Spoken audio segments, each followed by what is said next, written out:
رب کی ناراضگی کی باتیں ہیں۔ ارشاد فرمایا جو آدمی اس مجلس اور محفل میں بیٹھا ہوا ہے وہ اللہ کے نزدیک قابل گرفت ہے۔ اگر ایسی مجلس پہ اللہ کا عذاب نازل ہوگا تو ان لوگوں کے بھی ساتھ ہی ہوگا۔ وہ بڑے متقی ہیں، پرہیزگار ہیں، نیک ہیں، بڑے شب زندہ دار ہیں، لیکن بیٹھے ان لوگوں میں ہے، مجلس ان لوگوں کی ہے جو اللہ کے باغی ہیں۔ اللہ اس اپنے مقرب کو بھی ان کے ساتھ ہلاک کر دے گا۔ نیت کی بات تب سامنے آئے گی جب وہ اللہ کے دربار میں دیکھیں گے ان کی نیت کیا تھی، تو بات ساتھ ہی ہو جائیں گے، پر بات ساتھ ہی ہو جائے گی۔ اللہ کے نبی نے اس انداز سے اس کو بیان کیا ہے کہ عقل شعور رکھنے والا آدمی، کان کھول کے سننے والا، اپنی زندگی کے ہر پہلو میں وہ رہنمائی پاتا ہے جس رہنمائی کی بنیاد پہ آنکھیں بند ہونے کے ساتھ، قبر میں لیٹنے کے ساتھ ہی جنت کی کھڑکی کھل جاتی ہے۔ مولا کائنات محمد رسول اللہ صلی اللہ علیہ وسلم رہنمائی اس انداز سے ہماری زندگی کے ہر رخ میں اور ہر انداز سے۔ اللہ کے نبی علیہ السلام کے ساتھ صحابہ جنگ کو گئے ہوئے، بعض روایت میں جنگ کا تذکرہ نہیں ہے، بعض میں تبوک کا تذکرہ ہے کہ یہ سفر تبوک کا تھا۔ جب اللہ کے نبی واپس آ رہے ہیں نا تو رحمت کائنات علیہ السلام نے فرمایا انا فی المدینہ لرجالا، میرے صحابہ تم نے بڑا صحبت کا سفر کیا ہے، مشقت کا سفر کیا ہے، لمبا سفر کیا ہے، وادیوں کو طے کیا ہے، ساری صحبتیں برداشت کی، لیکن مدینہ میں کچھ لوگ ایسے ہیں جو مدینہ میں تھے مگر انہوں نے ثواب اتنا ہی پایا ہے جتنا ثواب تم لوگوں نے پایا۔ سفر کی مشقت، سفر کی پریشانی، جنگ کے لیے جانا، جنگ کی تیاری، سب کچھ۔ ارشاد فرمایا کہ اللہ نے تمہیں جہاد کا ثواب دیا ہے، لیکن کچھ لوگ مدینہ میں بیٹھے ایسے ہیں انہوں نے سفر نہیں کیا، وادیوں کو طے نہیں کیا، کوئی مصیبت نہیں جھیلی، پریشانی نہیں جھیلی، لیکن ثواب اتنا ہی پایا ہے جتنا تم لوگوں نے پایا۔ صحابہ حیران ہو گئے۔ اللہ کے نبی نے ارشاد فرمایا یہ اس لیے کہ مدینہ میں بیٹھے ہوئے لوگوں کی نیت تھی جہاد کی، لیکن انہیں موقع نہیں مل سکا۔ صحبت تو نہیں اٹھائی، سفر تو نہیں کیا، جہاد تو نہیں کیا، لیکن نیت تھی کہ جہاد کریں گے، وقت نہیں ملا۔ کوئی بھی سبب ہو، اللہ کے نبی نے ارشاد فرمایا کہ ان کی نیت کی بنا پہ اخلاص تھا، اللہ کی رضا کی طلب تھی، اللہ کے لیے اس بات کی نیت کی، اللہ نے جہاد نہ کرنے کے باوجود ان کے نامہ اعمال میں جہاد کا ثواب بھی۔ کیا انقلاب آتے ہیں اس سے؟ اگر حدیث کی کتابوں کو کھولے تو اس بات کا احساس ہوتا ہے۔ نبی رحمت محمد رسول اللہ اپنے ایک صحابی کی تیمارداری کے لیے جاتے ہیں، سعد بن ابی وقاص رضی اللہ تعالیٰ، ان صحابہ میں ہیں جن کو اللہ کے نبی نے دنیا میں جنت کی خوشخبری، ان 10 صحابہ میں صدیق اکبر، فاروق اعظم، عثمان ذو النورین، علی المرتضیٰ، طلحہ، زبیر، عبد الرحمن بن سعید، انہی میں یہ بھی ہے سعد بن ابی وقاص، جن کو اللہ نے کہا میرے محبوب ان کو بتلا دو کہ زمین پہ چلتے ہوئے یہ اللہ کے نزدیک جنت کے وارث ہیں۔ کیوں ان سے تعلق رکھتے ہیں؟ بیمار، سخت بیمار، کہتے ہیں کہ حجۃ الوداع کا سال ہے، اللہ کے نبی میری تیمارداری کے لیے آئے، میں نے کہا اللہ کے نبی آپ میرے حالات دیکھ رہے ہیں نا، میں یہ سمجھتا ہوں کہ شاید میرے جانے کا وقت آ گیا. بات سن کے اس کان سے نکالنے والی نہیں، غور کرنے والی ہے. اس لیے کوئی دلوں کی تختیوں پہ اس کو لکھنا چاہیے تاکہ تنہائی میں سوچا جائے. یہ صحابہ کیا تھے، ان کی سوچ کیا تھی، ان کے لیل و نہار کیسے تھے. یہ بھی انسان تھے، ہم بھی انسان ہیں، وہ بھی مومن ہیں، ہم بھی مومن ہیں. صحابہ کے کردار کے آئینے میں ہمیں پتہ چل سکے گا کہ ہم وہ مومن ہیں کہ نہیں جو اللہ پیدا کرنا چاہتے تھے اور جو محمد صلی اللہ علیہ وسلم. اللہ کے نبی بڑا دولت بڑی ہے میرے پاس، لیکن میرے آقا میرا وارث صرف ایک لڑکی ہے.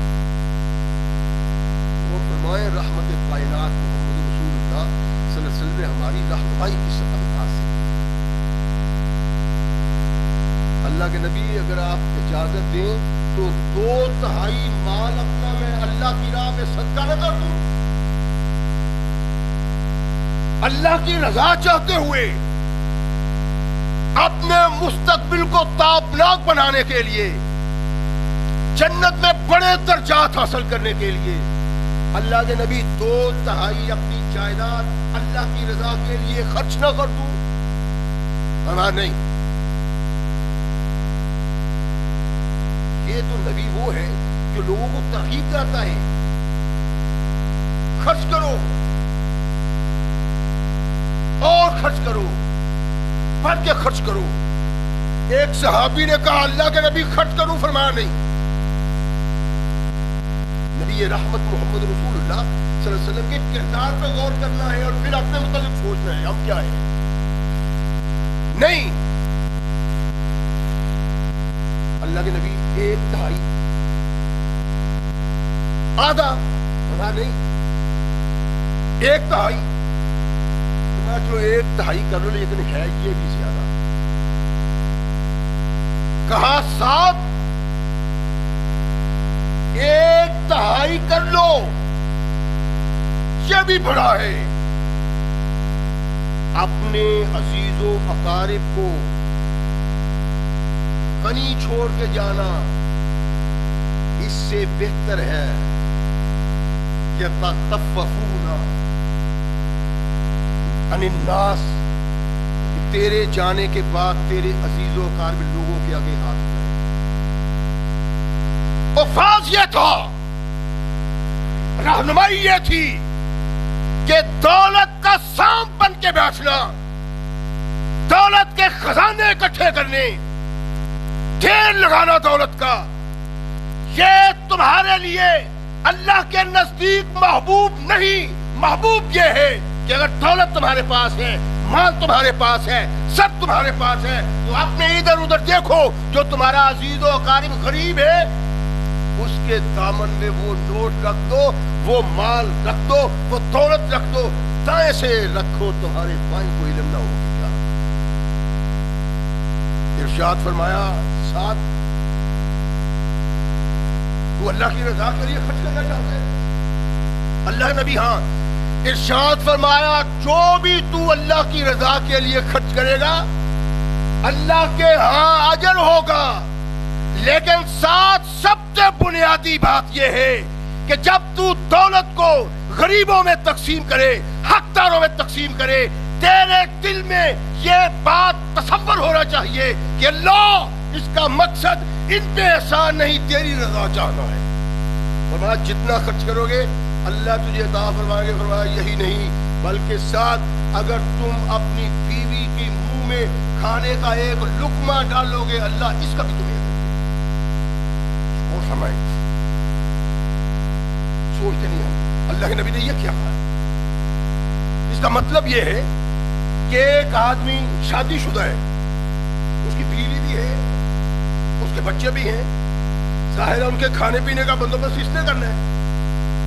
اگر اپنے معاشرہ میں، اگر اپنی سوسائٹی میں یہ آدمی اپنے بچوں کے لیے محنت نہیں کرتا، مزدوری نہیں کرتا، رات دن ایک نہیں کرتا، تو لوگ تان دیتے ہیں، برا کہتے ہیں، نکھٹو کہتے ہیں، انگلیاں اٹھتی ہیں، ہاتھ اٹھتے ہیں، زبانیں چلتی ہیں. اللہ کے نبی کے کہنے کا مقصد یہ ہے کہ آدمی مجبور ہے کرنے کو، معاشرے کے ڈر سے، لوگوں کے ڈر سے، افراد کے ڈر سے محنت کرتا ہے، مزدوری کرتا ہے، لوگ تانگ دیں گے، لوگ برا کہیں گے، لوگ ہاتھ اٹھائیں گے، اس لیے کرتا ہے۔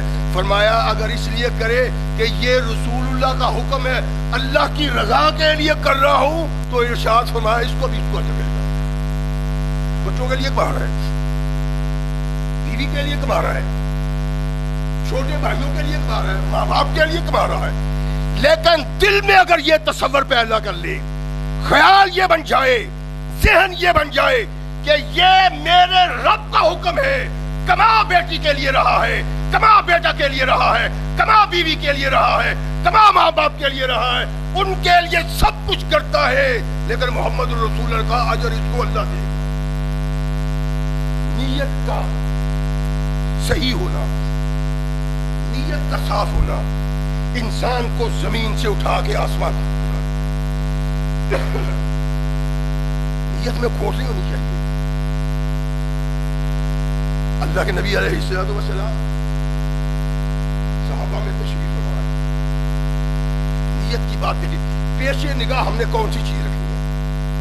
یعنی زندگی کا حاصل یہ ہونا چاہیے کہ اللہ نیکی کی توفیق دے، نیک عمل کرنے کی توفیق، اللہ رحمت کر، تیری رحمت کا طالب ہوں، مدد کرو گے تو نیکی کر سکتا ہوں، عمل کر سکتا ہوں، اگر مدد نہ کرو گے تو اللہ، یہ کمزور انسانی جسم طاقت نہیں رکھتا۔ رحمت کائنات علیہ السلام صحابہ بیٹھے ہوئے، غور کرے کس کس انداز سے محمد رسول اللہ ہماری رہنمائی کی ہے، لیکن ہماری بد نصیبی ہے کہ کان کھلے ہوئے نہیں، دماغ کھلا نہیں، زندگی کا مقصد وہ نہیں جو رب کا قرآن کہتا ہے، جو محمد رسول اللہ چاہتے ہیں۔ ہم مسلمان، مسلمان ہیں، وہ لوگ بھی مسلمان تھے، کلمہ ہم بھی پڑھتے ہیں، کلمہ وہ بھی پڑھتے ہیں، لیکن آئینہ صحابہ میں اپنے آپ کو دیکھیں تو کائنات کے رب کی قسم ہم وہ مسلمان نظر نہیں آتے جو اللہ چاہتا ہے۔ صحابہ کرام رضوان اللہ علیہم اجمعین کی زندگی کا حاصل یہ تھا۔ آپ جس صحابی کا عمل دیکھیں، تاریخ میں اس کا کردار دیکھیں، تو کردار دیکھ کے آدمی ضرور اس نتیجہ پہ پہنچتا ہے، پتہ نہیں یہ کیا لوگ تھے۔ ثقلین کے تاجدار محمد رسول اللہ صلی اللہ علیہ وسلم ارشاد فرماتے ہیں کہ دو مسلمان جو آپس میں الجھتے ہیں، لڑتے ہیں، نوبت پستول نکل آئے، رائفلیں نکل آئیں، تلواریں نکل آئیں، فرمایا دونوں آپس میں لڑتے ہیں، ایک کے ہاتھ سے دوسرا قتل ہو جاتا ہے، ایک قاتل دوسرا مقتول۔ فرمایا وہ انسان جس نے دوسرے کو قتل کیا وہ جہنم کا ایندھن ہے، فرمایا اور جو مقتول ہوا ہے وہ بھی جہنم کا ایندھن۔ غور کرنے والی بات، اللہ کے نبی صحابہ پریشان ہو، ایک صحابی عرض کرتے ہیں اللہ کے نبی یہ تو بات سمجھ میں آتی ہے کہ قاتل جہنم میں جائے گا، اس نے مسلمان کو قتل کیا ہے، تو اب قرآن واضح طور پہ کہتا ہے، لیکن اس بات کی سمجھ نہیں آئی آقا کہ قاتل بھی جہنم میں اور مقتول بھی جہنم میں۔ اللہ کے نبی محمد رسول اللہ صلی اللہ علیہ وسلم کی گہرائی دیکھیں، اللہ کے نبی کی رہنمائی دیکھیں، کردار دیکھیں محمد رسول اللہ۔ اللہ کے نبی وہ قاتل ہے، وہ تو جہنم میں جانا چاہیے، ایک مسلمان کا قاتل، لیکن وہ مسلمان جو مقتول ہوا ہے وہ بھی جہنم میں۔ ارشاد فرمایا ہاں اللہ کے نبی بات سمجھ میں نہیں آئی۔ ثقلین کی تاجدار محمد رسول اللہ صلی اللہ علیہ وسلم انہو کان حریصا علی قتل صاحبہ، یہ قتل ہونے والا بھی چاہتا تھا کہ میں اس کو قتل کر دوں، وہ عمل سے جہنم میں چلا جائے گا، یہ نیت سے جہنم میں۔ اس کی نیت تھی میں اپنے سامنے والے مخالف کو قتل کر دوں، دونوں میں سے کوئی قتل ہوا وہ عمل کے سبب جہنم میں جائے گا، یہ اپنی نیت کے سبب جہنم میں جائے گا۔ انسان کو نیت زمین کی گہرائیوں سے اٹھاتی ہے، آسمان تک پہنچاتی ہے۔ انسان کی نیت انسان کو جنت کا وارث بناتی ہے، انسان کی نیت انسان کو جہنم میں داخل کرتی ہے۔